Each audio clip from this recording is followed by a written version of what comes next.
Bonjour à tous et bienvenue, c'est Christophe. On va faire un petit point le week-end sur la journée de vendredi qu'on a passée. Et aujourd'hui, le sujet que je vais aborder, c'est les droites de tendance et comment les droites de tendance vont vous aider dans votre trading, que ce soit en day trading, en scalping ou trading plus long terme.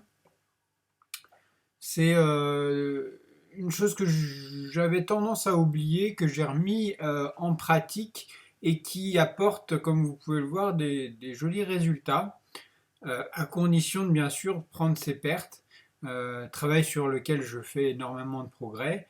Aujourd'hui, donc vendredi, voici les profits que j'ai pu faire.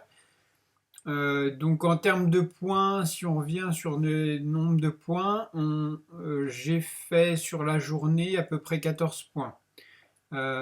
Sachant que j'ai commencé très fort jusqu'à faire à peu près 25 points. Et là, j'ai perdu à peu près 3 points sur le DAX, 3 4 points. Et là, sur le Dow Jones, une dizaine de points, mais j'étais beaucoup moins. Ça équivaut à peu près à 5 points sur le DAX. Donc voilà, donc j'ai perdu à peu près 7 points en tout, si bien que ça me revient ici en fin de journée à peu près à 24 trades avec 14 points de gagné. L'essentiel étant que je n'ai pas pris ma perte à 25-30 points, sinon je serais en négatif. D'où l'intérêt de vraiment prendre ses pertes le plus rapidement possible. C'est un énorme travail psychologique, mais si vous y arrivez, bah, vous aurez tout compris. Donc aujourd'hui, je voulais vous parler des droites de tendance. Droites de tendance qu'on peut retrouver sur un format daily si vous êtes sur des swing traders, sur du H1, M15, etc. si vous êtes un day trader. Et justement, moi, en début de journée, j'ai tout de suite repéré une droite de tendance qui était formée par la veille, les plus hauts. Donc on repère les plus hauts, on les dessine, alors là on est en M15, et on tire une droite. Donc tout simplement avec ce petit outil-là, hein, vous faites votre droite, hein, et vous pouvez la modifier. Voilà, alors là c'est les plus bas, mais bon, vous voyez que il y a eu un canal légèrement baissier qui a été respecté, on va dire. Et on avait l'appui du pivot hebdomadaire ici, que j'ai cherché à prendre deux fois, ce qui avait fait mes pertes de mardi et jeudi. Voilà, enfin, non, mercredi et jeudi. Et vendredi, on a fait ça, quoi. Donc la droite de tendance, comme je vous dis, c'est très important. Vous la répercutiez ici en M15 et travaillez aussi sur ces droites de tendance. Donc reportez celles que vous avez déjà prédéfinies, alors que ce soit haussier ou baissier. Il faut dessiner la droite de tendance sur les plus hauts. Et moi je me base souvent sur les plus hauts et dans tout ce qui quand on est en vente, hein, je fais toujours les plus hauts pour voir s'ils sont de plus en plus bas, hein. Dans ce cas-là, on a bien une tendance baissière affirmée. Et tant qu'on ne casse pas cette droite de tendance, bah, on reste baissier. Et donc là, j'ai répercuté cette grande droite de tendance baissière sur du M1, si bien qu'on la voit au-dessus, là, comme vous pouvez voir. Bon, il est un peu chargé mon graphique, parce qu'il y a pas mal de choses. Je répercute cette droite de tendance là.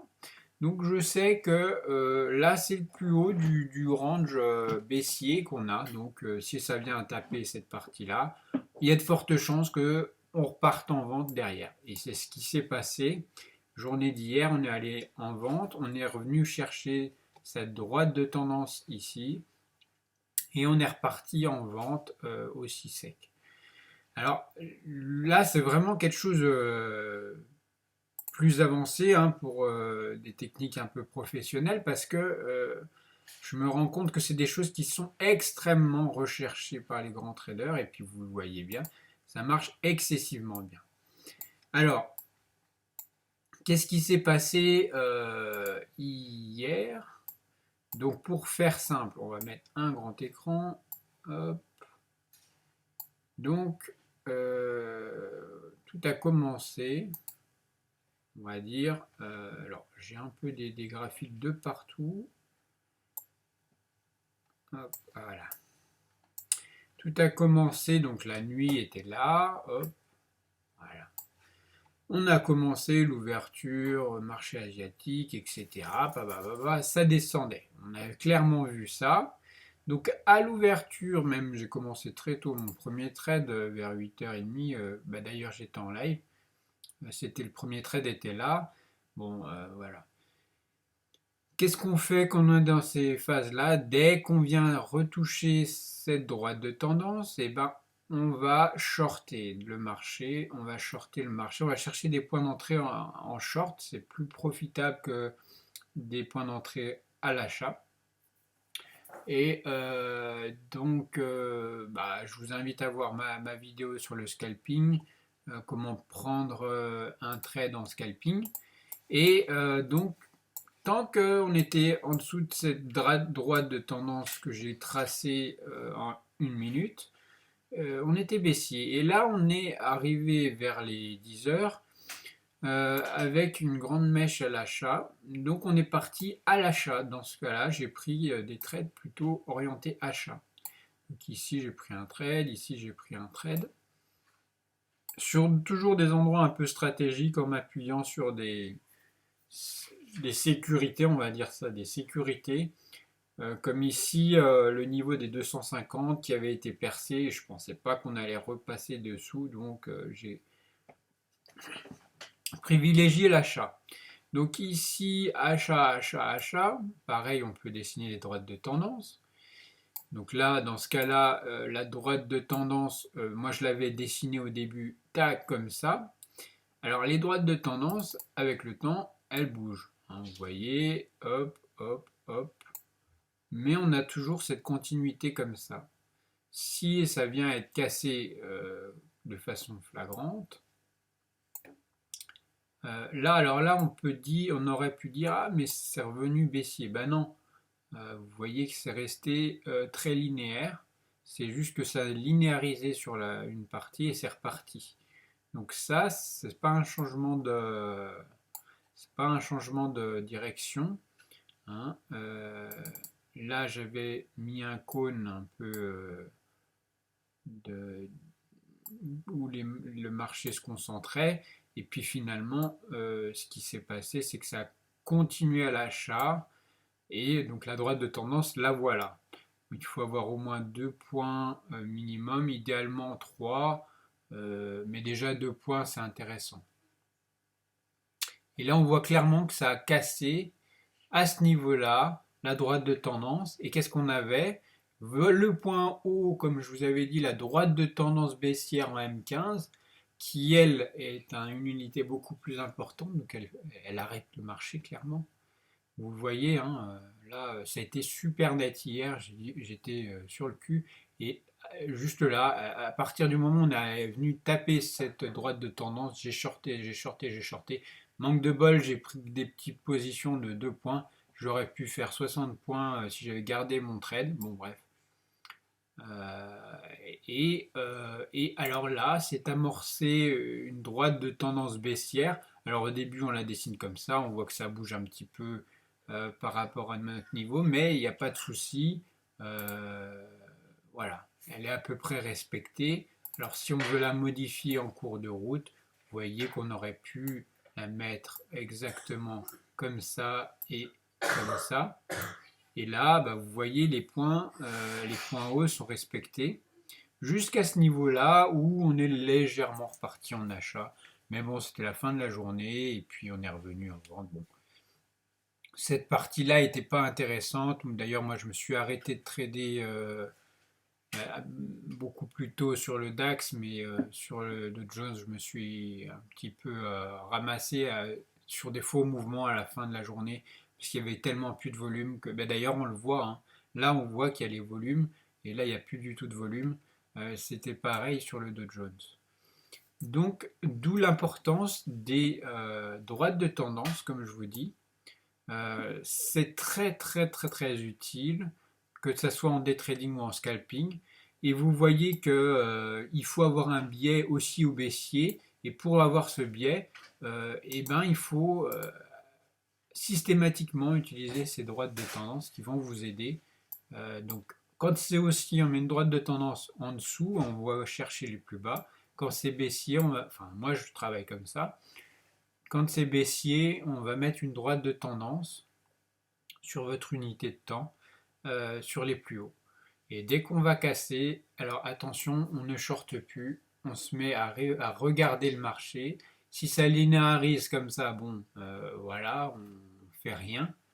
Là, c'était pareil, ça a linéarisé, on ne fait pas grand-chose, si ce n'est d'acheter, de continuer d'acheter. Et par contre, quand on a, par exemple, on a une partie baissière forte jusque-là, et d'un coup on casse généralement fortement, comme là on a cassé avec quand même pas mal de force, avec beaucoup de bougies rouges d'un coup, et là beaucoup de bougies vertes d'un coup.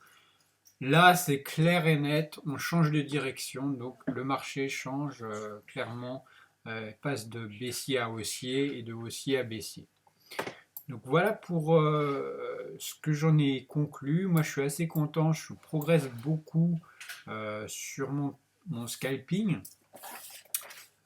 Quelque chose qui m'aide, c'est de faire un petit papier récapitulatif. Chaque fois que vous prenez un ou deux points, vous marquez la somme, etc. Et au fur et à mesure, vous marquez combien de points vous avez fait. Si bien que quand une perte arrive, on sait combien d'argent ou de points on a gagné, et on sait à combien de points il faut s'arrêter, quoi. Ou il faut arrêter le trade pour être flat ou légèrement positif. Ça aide énormément pour pas prendre des grosses baffes qui anéantissent beaucoup de monde, beaucoup de gains, souvent une semaine de gains. Souvent le vendredi, on fait des grosses pertes à cause de ça. Et d'habitude, je faisais plus de pertes, mais j'ai su prendre mes pertes rapidement. C'est très très important. Et ce qui a fait que bah, on a eu j'ai eu des bons résultats. Donc pareil, Dow Jones c'était beaucoup plus rythmé, hein, bien sûr. J'avais ma droite de tendance qui s'est répercutée de là à là. Vous voyez, il y avait deux droites de tendance, elle a été respectée. On a eu un semblant de passage en achat, mais comme je vous disais, on avait cette grande droite de tendance là, hein. Euh, Ça c'est la droite de tendance qu'on avait vue en M15 sur le DAX, bah, c'est la même pour le Dow Jones. D'ailleurs, si on se met en M15, bah, on la voit, hein. Vous voyez, hop, c'est cette droite là. Donc droite baissière. Si on se remet en M1, bah, on la retrouve. Donc quand on a vu repérer la droite baissière, la diagonale baissière des 1 minute, on a un point haut ici, tac, ça repart là. Quand ça vient casser ça, il faut regarder les unités supérieures. D'accord. On va pas dire ouais, c'est bon, on est en achat. Ben non, là on n'est pas en achat. On va juste chercher le point le plus haut de la droite, de la diagonale baissière des 15 minutes.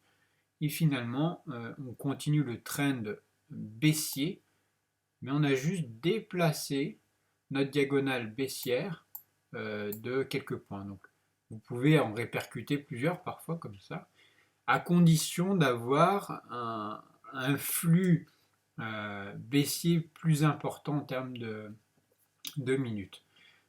Donc là, c'est ce que j'ai fait. Et sur le Dow Jones, c'était rythmé. Bon, moi, je prends des achats, des ventes, je fais beaucoup de trafic comme ça. Mais je sais fondamentalement où est les points hauts et là où j'ai plus de chances de shorter le marché. Voilà. Après, donc, libre à vous de prendre ces informations comme bon vous semble pour que ça vous aide à trader. En tout cas, sachez que bah, les gros traders utilisent ces techniques pour baser leur trading et orienter le marché. Donc le marché va de ce fait aller sur des points bien définis sur les diagonales. Alors vous pouvez remarquer que là, hop, on a un plus bas qui a été marqué 3 fois vers les 28 050. Pareil, ça c'est pas une diagonale, c'est une droite. C'est un niveau, un price action. Donc le price action c'est autre chose. Mais autour des, oh, c'est même pas 50, c'est ouais, enfin autour des niveaux 50, on a eu le marché qui est venu taper plusieurs fois sans aller plus bas.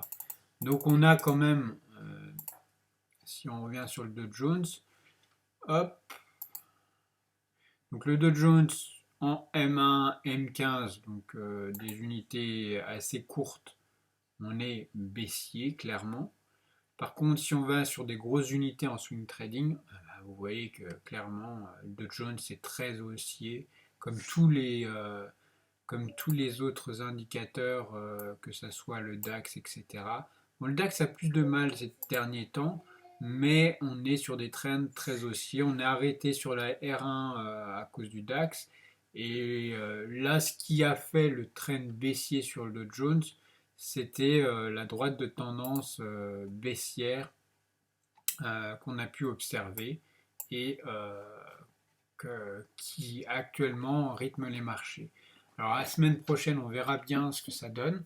Si on continue cette baisse ou si Trump décide de signer encore de nouveaux accords, que tout aille bien et du coup qu'on casse les R2, R1, R2 et qu'on part sur un... Donc on casse cette droite de tendance en M15, qu'on la casse franchement et dans ce cas-là on va passer sur encore une série de quelques centaines voire milliers de points à l'achat. Voilà, je vous souhaite un excellent week-end et à lundi pour de nouvelles vidéos. Ciao. N'oubliez pas de vous abonner, de partager cette vidéo, de mettre un pouce bleu et on se dit à très vite.